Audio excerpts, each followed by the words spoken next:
Hey guys, let me show you how to make an amazing flat white latte, whatever you want to call it. I actually learned this method in Australia for a company I was working for.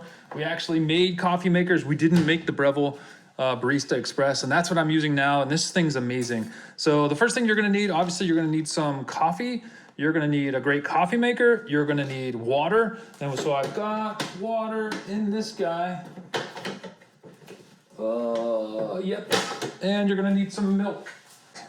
Okay, so the first thing we're gonna do is we wanna try to get everything hot. Okay, so I don't have the filter added yet. This is the portafilter. I'm just gonna run water through this. Okay, I hit double shot. I'm just running water through that. What this is gonna do is it's gonna heat everything up and it's gonna clean the coffee maker a little bit of all the grounds from the last time I made coffee. Okay, so we're gonna do that once.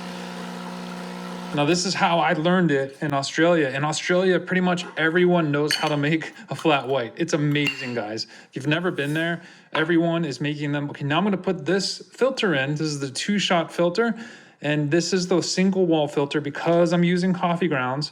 And I'm gonna add this one in, and I'm gonna put the cup back in. What this is doing is now gonna warm up the filter and it's gonna warm up the cup. While that's going on, I'm actually gonna weigh my beans over here. One thing I don't do is I don't keep all my beans in the hopper up here because I like to grind it all the way through. I like to know exactly how many beans I'm using, and I keep this scale on here all the time. It's not that difficult. And I'm gonna measure 18 grams while this is going. So I just tear my scale here. Add these beans, and I get to 18 grams. 18, 19, close enough. Maybe I'll take a couple out if I really want to geek out. You know, I'll just make it perfectly 18 grams, and then I'll put the 18 grams of coffee in the grinder. That's the only thing in the grinder. So what's nice about that is I'm just gonna grind it all the way through. Now everything's heated up. So when you take this out, you kind of have to keep it together because the water will go everywhere. So now I'm gonna clean the portafilter out, just sort of wipe it out so it's dry. And now I'm going to add this amazing funnel that Breville added so that the grinds don't get everywhere when you're grinding. I love this feature. And so I just slide this in here. I've got this set to grind, you know, to the biggest amount, double filter grind. And I'm just gonna grind it all the way through. Oops, yeah, you just push it. Let it go, it's gonna grind. While that's working, I'm gonna add water to the water jug. I'm sorry, milk to the milk jug. And I'm gonna add it just to the edge of this funnel right here. Okay, so that's done. Now I'm adding the milk to the milk jug, just to the edge of that funnel. Now I know I have 18 grams of coffee. It's in here. I'll give it a smell. I think freshly ground coffee is one of the most amazing smells on earth. Yeah, I'm a coffee geek. But what I'll do is I'll level this out. So I want to level this out so you have a nice level surface. You can keep this funnel on. And now I'm going to grind it. I'm sorry, tamp. I'm going to tamp it. I'm going to use the tamper that comes with this, and I'm going to give it really, really firm pressure. You're supposed to tamp your coffee 30 pounds. If you guys have ever tried 30 pounds on a scale, it is a lot of pressure. That's a lot of pressure to tamp. The other thing you want to do is try to make sure that your tamp, your press, is like uniform, flat across the board. Otherwise, you'll see the coffee kind of come out one side heavy and one side kind of light. So I did my best there for the camera. And so I'm going to take the funnel off. And you can see a little bit of coffee there on the side. There is this razor tool that comes with Breville, and this kind of sends the coffee like more uniformly across the side. That I actually needed that because I didn't really tamp that square. So now I'm going to tamp it again after I ran that razor tool across, and it actually did a nice job of sort of leveling everything out across the whole surface. Now I'm ready to add this to the coffee maker.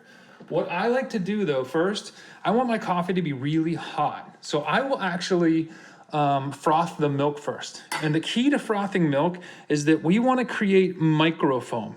One of the things that people, like Europeans or Australians, hate about American coffee is that our milk, our frothed milk, like Starbucks, is full of giant bubbles. What we're trying to produce is no bubbles. That's when you hear someone, you know, do that, you'll hear that sound. in a coffee shop, they're trying to get rid of all of those bubbles because that's going to give you a really, really smooth milk. And so we're going to do something called stretching the milk. So I'm going to add the steam and I'm going to add it to the surface and let the surface of the milk come up. You'll hear this hissing sound. I want the hissing sound and I want it to come halfway up this little funnel, and then I want it to run around like a racetrack. And I want to get rid of all of those bubbles and create that nice microfoam. And then what I'm going to do is wait until the the milk is so hot that I can only hold this for like 3 seconds. 1, 2, 3, and then it's too hot. So you don't want to burn your milk. You know, when you used to say extra hot latte, that's kind of burning your milk. It won't taste as good. It won't be as sweet. And you don't want to make it too cold. So that's a good test. 3 seconds, can you hold it? And then let go. So let's get started. So the steam wand works over here. I'm going to turn this dial towards me. Let me get the milk out of the way. And what it's doing is that it's on now, but it's going to purge the steam through the system. So it takes a little bit. It's telling us that it's getting ready to steam. And then it's going to like squirt out and remove all the excess like steam, water. If there's any milk in there, you don't want to put that in your milk, right? Because you're going to get that in your milk. One thing to know about the steam, guys, don't be scared of the steam. Okay, look, I just pulled that out. I can put this in my hand. It's not burning me. Okay, if I put it really close to the edge of the wand, it'll burn me, but this doesn't hurt. This is just steam. So don't be scared of an espresso machine. This is what scares people the most, and you don't need to be scared of it. So now I need to get the milk in there. I'm not going to do it while it's on, so I'm going to turn it off. And now I'm angling it to the edge of the surface of the milk, and I'm going to get it steaming again. And what you can't see me doing, I'll take another shot, is I am actually stretching the milk from the top, and I'm trying to produce that nice hissing sound, that nice light hiss. And I'm stretching, stretching, stretching. When you get that hiss, you can see the milk level rising. So I'm slowly lowering the milk froth, the milk jug, and the milk is getting higher and higher, and it's getting smoother and smoother. It's starting to look a little bit like, I guess the best way you want to describe the way the milk should look when you're done is like white paint. Like it's going to look smooth and silky, not like a watery sort of, this is 2% milk, not like watery milk, but like a flat, like paint, literally like a white paint. So now that I've stretched it all the way, I've put the wand all the way down at the bottom, and I'm just letting this race around. It's just racing around. And now I'm holding it. 1, 2, 3. My left hand's on the handle, my right hand's holding the side. 1, 2, 3, just to get the temperature. 1, 2, 3. I like it really hot. 1, 2, 3. That's really hot. Okay. So that was very hot, but I like my milk very hot. So I let the steam all the way work its way through, sorry. And now I'm gonna just knock it on the table. Okay, and I'm getting rid of all those bubbles. See this? Like, do you see the milk here? There's not big bubbles here, right? You don't want those big bubbles. We don't want those. That's how you create this really, really smooth texture when you drink your latte or flat white or however you're gonna make your coffee. They all kind of blend into the same thing for me. So you remember I have this is hot, it's hot water now. This has just been hot water sitting here. And what I'm gonna do, I'm gonna pour all this hot water out. Last thing we wanna do is add the espresso to this. And we've fully tamped this. This is ready to go. I'm ready to make the coffee. I've got the milk sitting here waiting to put on top. Now I'm gonna dump that water out so the cup's nice and clean. I'm gonna put it under here, make sure both sides of the portafilter are over the cup, and then I'm gonna hit the two shot espresso. And now I'm watching for the coffee that comes out in this extraction zone.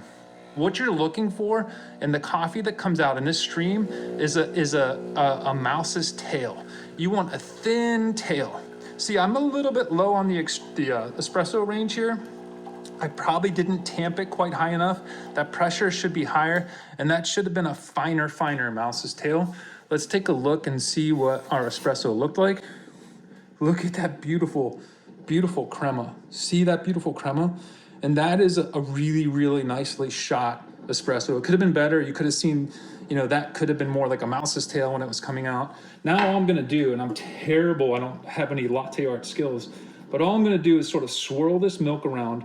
A lot of the foam got caught on the top. And I'm just gonna do my best to get the milk in here You sort of want to spread it out in the bottom, keep some of the crema if you can at the top, and then it gives you a little bit of a chance to do some form of artwork on the top.